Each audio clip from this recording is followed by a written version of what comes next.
ओए, plan B है क्या तेरे पास? कई सारे र्यूमर्स हम लोगों ने आज तक सुने हैं, जिन र्यूमर्स के अंदर ये आता है कि प्लान बी होने के कारण तुम अपने प्लान ए पे 100% कंसंट्रेशन नहीं कर पाते हो। प्लान बी के कारण प्लान ए की कमजोरियां काफ़ी तेजी से दिखाई देती हैं। तुम जल्दी से उस प्लान ए को छोड़ देते हो जैसे ही तुम्हारे पास बहुत सारी मुश्किलें आ जाती हैं। ये सारी बातें सच हैं, जेन्युइन हैं, या बस एवे ही हैं? प्लान बी होना चाहिए या नहीं होना चाहिए, इसी के ऊपर आज हम लोग बात करेंगे और मैं आपको रियलाइज करा कर रहूंगा कि प्लान बी की इंपॉर्टेंस क्यों है और कब है। मेरे साथ इस वीडियो के अंदर बने रहिएगा और मैं आपको एग्जैक्टली पॉइंट टू पॉइंट ये चीज क्लियर करके रहूंगा कि एग्जैक्टली प्लान बी की इंपॉर्टेंस कहां पर होती है और प्लान बी को रखने वाले क्यों ज्यादा मेहनत करते हैं, प्लान बी को रखने वाले क्यों ज्यादा हार्डवर्किंग होते हैं, प्लान बी को रखना क्यों गलत नहीं है। ये सारी ही बातों को मैं आज क्लियर करूंगा और आपके सामने शेयर करूंगा। मेरी विजडम और नॉलेज अगर आपको समझ में आती है, मेरी विजडम और नॉलेज से आप अगर एग्री करते हो, तो इस वीडियो को लाइक करके सही इंसान तक शेयर जरूर करना, ताकि उतनी ही विजडम उस इंसान की भी बढ़ पाए। बेसिकली बात करते हैं, यूं माना जाता है कि प्लान बी के कारण आप प्लान ए पे 100% कंसंट्रेशन नहीं कर पाते हो। यार मुझे एक बात बताना, अगर प्लान बी की बात करी गई है तो प्लान बी पे भी तो आप वर्क करोगे प्लान ए के साथ साथ। और कौन कहता है कि प्लान ए के मुकाबले प्लान बी एकदम अलग होता है? किसने कहा अलग रखने के लिए?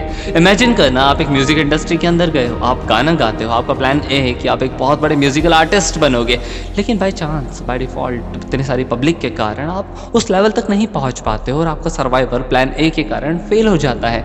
लेकिन आपने प्लान बी में एक चीज सोच के रखी थी कि आप लोगों को सिंगिंग सिखाओगे, सो ये आपका वर्क करेगा।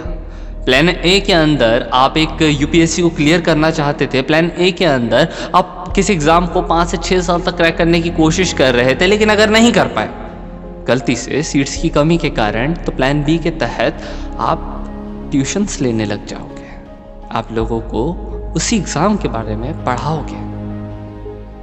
प्लान ए के मुताबिक आप एक राइडर बनना चाहते थे, आप बाइक ब्लॉगिंग करना चाहते थे, आप अपना एक यूट्यूब चैनल खोलकर उसमें अलग अलग ब्लॉग्स डालना चाहते थे। प्लान ए के मुताबिक आपने ये सारी चीज़ें सीखी, आपने वीडियो एडिटिंग को सीखा, आपने कैमरा ऑपरेटिंग को सीखा, लेकिन प्लान बी के हिसाब से आप लोगों की वीडियोस को एडिट करके भी तो रेवेन्यू अर्न कर सकते हो। प्लान बी बिल्कुल गलत नहीं होता, बस थोड़ा सा दिमाग लगाकर उसी फील्ड से कुछ रास्तों को खोलना पड़ता है।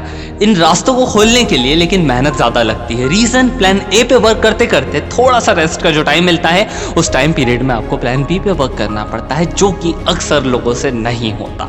और अगर आपका ये मानना है कि प्लान बी के कारण आप प्लान ए पे 100% वर्क नहीं कर पाओगे, तो सिंपली एंड शॉर्ट तरीके से हम एक बात को समझने की कोशिश करते हैं। अगर आप सिर्फ और सिर्फ प्लान बी को प्लान ए समझ लो और प्लान ए उसको समझने के बाद उस पर अपना 100% दे दो एंड देन प्लान को अपग्रेड कर दो, आप उसके बाद जो प्लान ए था आपका, उससे ऊपर वाले लेवल पे चले जाओ, तो ऑटोमेटिकली अभी भी आपके पास दोनों बैकअप ऑप्शन आ गए।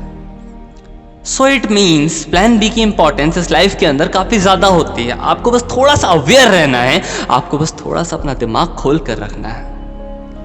खैर, ये तो बात वो थी जो आपको अवेयर करती, ये तो बात वो थी कि प्लान बी क्या चीज़ है। अब आपसे कुछ कहूँ मैं, एज कम है तुम्हारी, कम उम्र में बैकअप के तौर पे तुम्हारे पास कुछ भी नहीं है, लेकिन तुम्हें पार्टी करनी है, लेकिन तुम्हें ऐश करना है, लेकिन तुम्हें घूमने जाना है, लेकिन तुम्हें बहुत सारे नए नए लोगों से मिलते रहना है। फंड के नाम पे तुम्हारे पास कुछ भी नहीं पड़ा है, बैंक बैलेंस तुम्हारा 0 पड़ा है, लेकिन तब भी तुम्हें अपने दोस्तों से घंटों फोन पे बात करना है। प्लान बी तो छोड़ो, प्लान ए की धज्जियां उड़ी पड़ी है अपनी लाइफ के अंदर। क्लियर विजन नहीं है तुम्हारे पास, तुम्हें एग्जैक्टली पता ही नहीं है तुम्हें कहाँ तक जाना है, तुम्हें समझ में ही नहीं आ रहा कि तुम्हारे रास्ते कौन से हैं, तुम्हें यही नहीं पता कि तुम्हारी फील्ड के अंदर कौन से ऑब्जेक्टिव्स खुलते हैं, किस रास्ते से बेहतर रेवेन्यू अर्न कर सकते हो। तुमने इसके पीछे कोई भी रिसर्च नहीं करी है, बस अंधाधुंध फायरिंग करे जा रहे हो, अंधाधुंध उस रास्ते पे चले जा रहे हो, जैसे वक्त निकल रहा है उसे निकालते जा रहे हो। तुम्हारा टारगेट खुद को आगे बढ़ाना नहीं, सिर्फ वक्त निकालना बन गया है।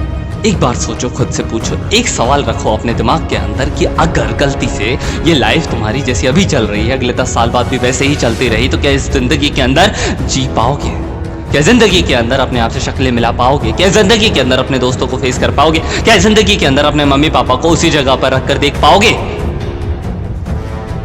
अगर तुम मुझे जवाब दोगे कि नहीं, मैं ऐसे नहीं जी सकता, तो मेरे भाई मैं भी तुझसे एक चीज़ कहूँगा कि नहीं, तू अभी भी ऐसे नहीं रह सकता। तुझे उठना पड़ेगा, तुझे काम करना पड़ेगा, तुझे मेहनत करनी पड़ेगी, तुझे आगे बढ़ना पड़ेगा, तुझे इस लाइफ के अंदर, इस जिंदगी के अंदर अपनी एक मिसाल को खड़ा करना पड़ेगा, और वो ज़रूरी है, बिल्कुल प्लान बी की तरह। वेल दोस्तों, ये था Sujit Komentani, SG motivation for life channel का क्रिएटर। अगर मेरी इस थिंकिंग से, मेरी इस सोच से आप रिलेट कर पाए हो, मेरी इस बात को समझ पाए हो, मेरी आपसे रिक्वेस्ट रहेगी कि इस वीडियो को सही इंसान तक शेयर ज़रूर करना, और हर इंसान सही होता है, इस थिंकिंग को अपने दिमाग में ज़रूर रखना। कमेंट बॉक्स में ज़रूर बताना कि आपके क्या विचार हैं प्लान बी को लेकर।